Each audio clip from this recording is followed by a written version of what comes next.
الرحمن الرحیم اہلاً و سہلاً اقرا معہد الحافظات بشاور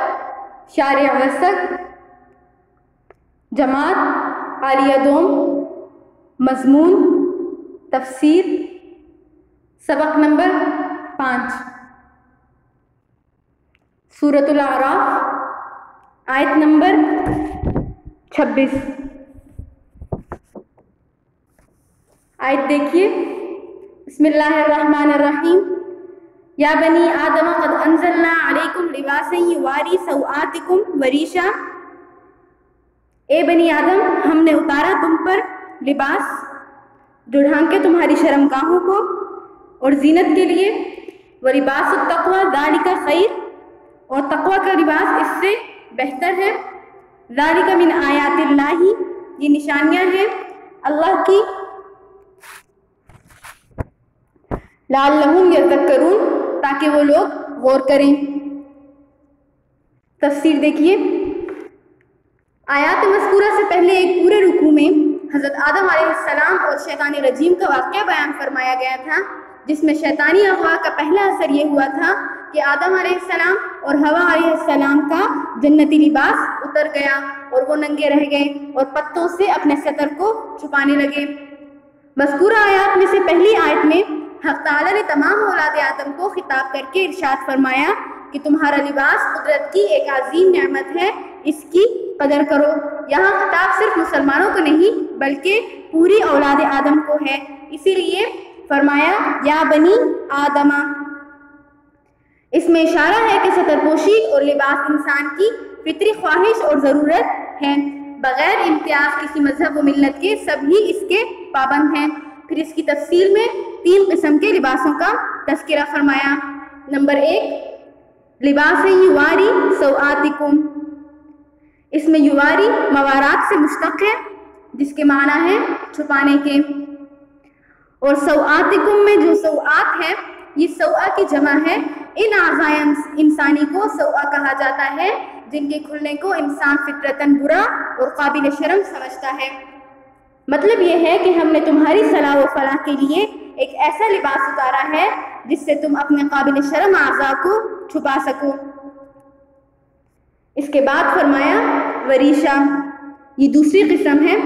ریش اس لباس کو کہتے ہیں جو آدمی زینت و جمال کے لیے استعمال کرتا ہے۔ مراد یہ ہے کہ صرف ستر چھپانے کے لیے تو مختصر سا لباس کافی ہوتا ہے، مگر ہم نے تمہیں اس سے زیادہ لباس اس لیے عطا کیا کہ تم اس کے ذریعے زینت و جمال حاصل کر سکو اور اپنی حیت کو شائستہ بنا سکو۔ اس جگہ قرآن کریم نے انزلنا یعنی اتارنے کا لفظ استعمال فرمایا ہے، مراد اس سے عطا کرنا ہے۔ یہ ضروری نہیں ہے کہ آسمان سے بنا بنایا اترا ہو، جیسے دوسری جگہ انزلنا الحدید کا لفظ آیا ہے، حالانکہ لوہا آسمان سے بنا بنایا نہیں اترا، یعنی ہم نے لوہا اتارا جو سب کے سامنے زمین سے نکلتا ہے۔ البتہ دونوں جگہ لفظ انزلنا ذکر کر کے اس طرف اشارہ کر دیا کہ جس طرح آسمان سے اترنے والی چیزوں میں کسی انسانی تدبیر اور صنعت کو دخل نہیں ہوتا، اسی طرح لباس کا اصل مادہ جو روئی یا اون وغیرہ ہے اس میں کسی انسانی تدبیر کو ذرہ برابر دخل نہیں، وہ محض قدرت حق تعالیٰ کا عطیہ ہے۔ البتہ ان چیزوں سے اپنی راحت و آرام اور مزاج کے مناسب سردی گرمی سے بچنے کے لیے لباس بنا لینے میں انسانی صنعت گیری کام کرتی ہے، اور وہ صنعت بھی حق تعالیٰ ہی کی بتلائی اور سکھلائی ہوئی ہے۔ اس لیے حقیقت شناس نگاہ میں یہ سب حق تعالیٰ ہی کا ایسا عطیہ ہے جیسے آسمان سے اتارا گیا ہو۔ اس آیت میں لباس کے 2 فائدے بتلائے گئے ہیں، ایک ستر پوشی، دوسرا سردی گرمی سے حفاظت اور آرائش بدن۔ اور پہلے فائدے کو مقدم کر کے اس طرف اشارہ کر دیا کہ انسانی لباس کا اصل مقصد ستر پوشی ہے، اور یہی اس کا عام جانوروں سے امتیاز ہے، کیونکہ جانوروں کا لباس جو قدرتی طور پر ان کے بدن کا جز بنا دیا گیا ہے، اس کا کام صرف سردی گرمی سے حفاظت یا زینت ہے۔ ستر پوشی کا اس میں اتنا اہتمام نہیں، البتہ اعضاء مخصوصہ کی وجہ کے ان کے بدن میں اس طرح رکھ دی کہ بالکل کھلے نہ رہیں، کہیں ان پر دم کا پردہ، کہیں دوسری طرح کا۔ اور حضرت آدم اور حوا علیہ السلام کو رغبہ شیطانی کا واقعہ بیان کرنے کے بعد لباس کی ذکر کرنے میں اس طرف اشارہ ہے کہ انسان کے لیے ننگا ہونا اور قابل شرم اعضاء کا دوسروں کے سامنے کھولنا انتہائی ذلت و رسوائی اور بے حیائی کی علامت ہے اور طرح طرح کے شر و فساد کا مقدمہ ہے۔ انسان پر شیطان کا پہلا حملہ اس کو ننگا کرنے کی صورت میں ہوا، اور آج بھی نئی شیطانی تہذیب انسان کو برہنہ یا نیم برہنہ کرنے میں سرگرداں ہیں، اور یہی وجہ ہے کہ انسان پر سب سے پہلا حملہ شیطان نے اسی راہ سے کیا کہ اس کا لباس اتار دیا۔ اور آج بھی شیطان اپنے شاگردوں کے ذریعے جب انسان کو گمراہ کرنا چاہتا ہے تو تہذیب و شائستگی کا نام لے کر سب سے پہلے اس کو برہنہ یا نیم برہنہ کر کے عام سڑکوں اور گلیوں میں کھڑا کر دیتا ہے، اور شیطان نے جس کا نام ترقی رکھ دیا ہے وہ تو عورت کو شرم و حیا سے محروم کر کے منظر عام پر نیم برہنہ حالت میں لے آنے کے بغیر حاصل ہی نہیں ہوتی۔ ایمان کے بعد سب سے پہلا فرض ستر پوشی ہے۔ شیطان نے انسان کے اس کمزور پہلو کو بھانپ کر پہلا حملہ انسان کی ستر پوشی پر کیا تو شریعت اسلام نے جو انسان کی ہر صلاح و فلاح کی کفیل ہے ستر پوشی کا اہتمام اتنا کیا کہ ایمان کے بعد سب سے پہلا فرض ستر پوشی کو قرار دیا۔ نماز روزہ وغیرہ سب اس کے بعد ہیں۔ حضرت فاروق اعظم فرماتے ہیں کہ نبی کریم صلی اللہ علیہ وسلم نے فرمایا کہ جب کوئی شخص نیا لباس پہنے تو اس کو چاہیے کہ لباس پہننے کے وقت یہ دعا پڑھے، الحمدللہ الذی کسانی ما اواری بہ عورتی واتجمل فی حیاتی، یعنی تمام تعریفیں اس ذات کے لیے ہیں جس نے مجھے لباس دیا،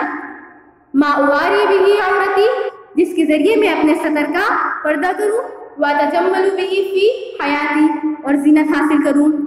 نیا لباس بنانے کے وقت پرانا لباس غربا وغیرہ کو صدقہ کرنا بڑے اجر و ثواب کا باعث ہے۔ نبی کریم صلی اللہ علیہ وسلم نے فرمایا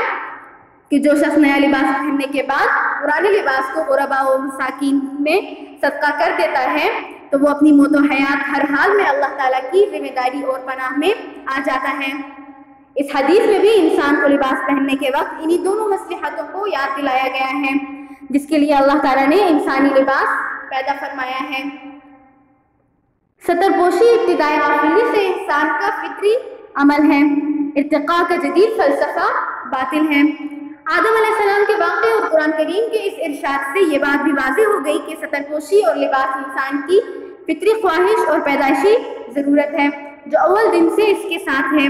اور آج کل کے بعض فلاسفروں کا یہ قول سراسر غلط اور بے اصل ہے کہ انسان اول ننگا پھرا کرتا تھا، پھر ارتقائی منزلیں طے کرنے کے بعد اس نے لباس ایجاد کیا۔ یہ نظریہ باطل ہے۔ آگے آیت میں دیکھیے وَلِبَاسُ التَّقْوَى، یہ تیسری قسم ہے۔ ستر پوشی اور راحت و زینت کے لیے دو قسم کے لباسوں کا ذکر فرمانے کے بعد قرآن کریم نے ایک تیسرے لباس کا ذکر اس طرح فرمایا وَلِبَاسُ التَّقْوَى ذَلِكَ خَيْرٌ۔ بعض قراتوں میں فتحہ یعنی زبر کے ساتھ لباس التقویٰ پڑھا گیا ہے، تو انزلنا کے تحت میں داخل ہو کر معنی یہ ہوئے کہ ہم نے ایک تیسرا لباس تقویٰ کا اتارا ہے، اور مشہور قرات کی روح سے معنی یہ ہے کہ یہ دو لباس تو سب جانتے ہیں، ایک تیسرا لباس تقویٰ کا ہے اور وہ سب لباسوں سے زیادہ بہتر ہے۔ اب لباس تقویٰ سے کیا مراد ہے؟ حضرت عبداللہ ابن عباس اور حضرت عروہ بن زبیر کی تفسیر کے مطابق اس سے مراد عمل صالح اور خوف خدا ہے۔ مطلب یہ ہے کہ جس طرح ظاہری لباس انسان کے قابل شرم اعضاء کے لیے پردہ ہے اور سردی گرمی سے بچنے اور زینت حاصل کرنے کا ذریعہ ہوتا ہے، اسی طرح ایک معنوی لباس عمل صالح اور خوف خدا کا ہے جو انسان کے اخلاقی عیوب اور کمزوریوں کا پردہ ہے اور دائمی تکلیفوں اور مصیبتوں سے نجات کا ذریعہ ہے، اسی لیے وہ سب سے بہتر لباس ہے۔ اس میں اس طرح بھی اشارہ ہے کہ ایک بدکار آدمی جس میں خوف خدا نہ ہو اور وہ عمل صالح کا پابند نہ ہو، وہ کتنے ہی پردوں میں چھپے مگر انجام کار رسوا اور ذلیل ہو کر رہتا ہے، جیسا کہ ابن جریر رحمہ اللہ نے بروایت حضرت عثمان غنی رضی اللہ تعالیٰ عنہ نقل کیا ہے کہ نبی کریم صلی اللہ علیہ وسلم نے فرمایا قسم ہے اس ذات کی جس کے قبضے میں محمد صلی اللہ علیہ وسلم کی جان ہے کہ جو شخص کوئی بھی عمل لوگوں کی نظروں سے چھپا کر کرتا ہے اللہ تعالیٰ اس کو اس عمل کی چادر اڑا کر اعلان کر دیتے ہیں، نیک عمل ہو تو نیکی کا اور برا عمل ہو تو برائی کا۔ چادر اڑانے سے مطلب یہ ہے کہ جس طرح بدن پر اوڑھی ہوئی چادر سب کے سامنے ہوتی ہے، انسان کا عمل کتنا ہی پوشیدہ ہو، اس کے ثمرات و آثار اس کے چہرے اور بدن پر اللہ تعالیٰ ظاہر کر دیتے ہیں۔ اور اس ارشاد کی صورت میں نبی کریم صلی اللہ علیہ وسلم نے یہ آیت پڑھی، وَلِبَاسُ التَّقْوَىٰ ذَلِكَ خَيْرٌ ذَلِكَ مِنْ آیَاتِ اللَّهِ۔ ظاہری لباس کا بھی اصل مقصد تقویٰ حاصل کرنا ہے۔ لباس التقویٰ کے لفظ سے اس طرف بھی اشارہ پایا جاتا ہے کہ ظاہری لباس کے ذریعے ستر پوشی اور زینت و تجمل سب کا اصل مقصد تقویٰ اور خوف خدا تعالی ہے، جس کا ظہور اس کے لباس میں بھی اس طرح ہونا چاہیے کہ اس میں پوری ستر پوشی ہو، یہ قابل شرم اعضاء کا پورا پردہ ہو، وہ ننگے بھی نہ رہے اور لباس بدن پر ایسا چست بھی نہ ہو جس میں یہ اعضاء مثل برہنہ کی نظر آئیں۔ نیز اس لباس میں فخر و غرور کا انداز بھی نہ ہو بلکہ تواضع کے آثار ہوں، اسراف بے جان بھی نہ ہو، ضرورت کے موافق کپڑا استعمال کیا جائے، عورتوں کے لیے مردانہ اور مردوں کے لیے زنانہ لباس بھی نہ ہو جو اللہ تعالیٰ کے نزدیک مبغوض و مکروہ ہے۔ لباس میں کسی دوسری قوم کی نقل بھی نہ ہو جو اپنی قوم و ملت سے غداری اور اعراض کی علامت ہے۔ اس کے ساتھ ہی اخلاق و اعمال کی درستی بھی ہو جو لباس کا اصل مقصد ہے۔ آخر آیت میں ارشاد فرمایا ذَلِكَ مِنْ آیَاتِ اللَّهِ لَعَلَّهُمْ يَذَّكَّرُونَ، یعنی انسان کو لباس کی یہ تینوں قسمیں عطا فرمانا اللہ جل شانہ کی آیات قدرت میں سے ہے، لَعَلَّهُمْ يَذَّكَّرُونَ، تاکہ لوگ اس سے سبق حاصل کریں۔ اگلی آیت دیکھیے، یا بنی آدم لا یفتننکم الشیطان، اے اولاد آدم تم کو نہ بہکائے شیطان، کما اخرج ابویکم من الجنت، جیسا کہ اس نے نکال دیا تمہارے والدین کو جنت سے، ینزع عنہما لباسہما، اس نے اتار دیے ان کے کپڑے ان سے، لیریہما سوآتہما، تاکہ دکھلائے ان کو ان کی شرمگاہیں، انہ یراکم هو وقبیلہ من حیث لا ترونہم، وہ اور دیکھتا ہے اس کی قوم وہاں سے تم کو جہاں سے تم ان کو نہیں دیکھتے، اِنَّا جَعَلْنَا الشَّيَاطِينَ أَوْلِيَاءَ لِلَّذِينَ لَا يُؤْمِنُونَ، بے شک ہم نے بنا دیا شیطانوں کو رفیق ان لوگوں کا جو ایمان نہیں لاتے۔ تفسیر دیکھیے، تمام اولاد آدم کو خطاب کر کے تنبیہ فرمائی گئی ہے کہ اپنے ہر حال اور ہر کام میں مکر شیطانی سے بچتے رہو، ایسا نہ ہو کہ وہ تم کو پھر کسی فتنے میں مبتلا کر دیں، جیسا کہ تمہارے والدین یعنی حضرت آدم علیہ السلام اور حضرت حوا علیہ السلام کو اس نے جنت سے نکلوا دیا اور ان کا لباس اتار کر ان کے صدر کھولنے کا سبب بنا۔ وہ تمہارا قدیم دشمن ہے، اس کی دشمنی کا ہمیشہ ہر وقت خیال رکھو۔ آخر آیت میں فرمایا انہو یراکم هو وقبیلہ من حیث لا ترونہم، اس میں لفظ قبیل کے معنی جماعت اور جتھے کے ہیں، جو جماعت ایک خاندان کی شریک ہو اس کو قبیلہ کہتے ہیں اور عام جماعتوں کو قبیل کہا جاتا ہے۔ مطلب یہ ہے کہ شیطان تمہارا ایسا دشمن ہے کہ وہ اور اس کے ساتھی تم کو دیکھتے ہیں، تم ان کو نہیں دیکھ سکتے، اس لیے ان کا مکر و فریب تم پر چلنے کے زیادہ امکانات ہیں۔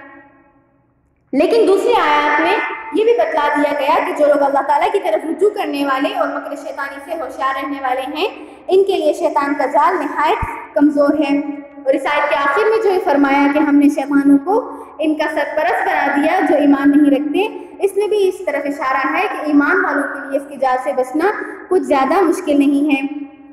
بعض حضرات السلف نے فرمایا کہ یہ دشمن جو ہمیں دیکھتا ہے اور ہم اس کو نہیں دیکھ سکتے، اس کا علاج ہمارے لیے یہ ہے کہ ہم اللہ تعالیٰ کی پناہ میں آ جائیں جو ان شیطانوں کو اور ان کی ہر نقل و حرکت کو دیکھتا ہے اور شیطان اس کو نہیں دیکھ سکتا۔ اور یہ ارشاد کہ انسان شیاطین کو نہیں دیکھ سکتا عام حالات اور عام عادت کے اعتبار سے ہے، خرق عادت کے طور پر کوئی انسان کبھی ان کو دیکھ لے یہ اس کے منافی نہیں، جیسا کہ نبی کریم صلی اللہ علیہ وسلم کی خدمت میں جنات کا آنا اور سوالات کرنا اور اسلام قبول کرنا وغیرہ صحیح روایات حدیث میں مذکور ہے۔ یہ آپ کا آج کا سبق ہے، اسے اچھی طرح سمجھ لیجئے، آگے ایک رکوع کا مطالعہ کر لیجئے۔ جزاکم اللہ خیر، وآخر دعوانا ان الحمد للہ رب العالمین۔ السلام علیکم ورحمۃ اللہ وبرکاتہ۔